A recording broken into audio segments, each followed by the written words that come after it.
First, we need to size our panel.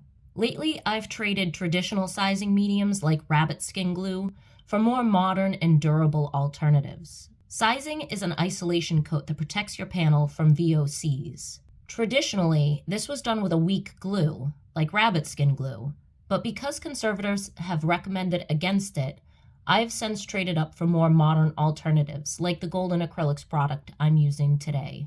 After a couple of days, this first coat will be dry enough to apply a second coat. Once that dries, I mix some of my oil ground with a little Gamsol until I get a nice buttery consistency. A silicone wedge or plastering trowel are excellent for spreading the ground on the panel. Sometimes I use a paintbrush or roller to level it out. Once the first coat dries enough, usually this takes about a week, I apply a second coat. You can sand in between coats or wait until you've applied the second layer. Your approach to this depends on how textured you want your surface. I usually wait at least 2 weeks for the second layer to dry, depending on how thick I've applied my ground. I typically prefer wet sanding the panel to get everything nice and even, and no, that does not mean sanding while the oil ground is wet. Don't do that. Finally, I clean everything off with a tack cloth, and voila! Your panel is ready for paint.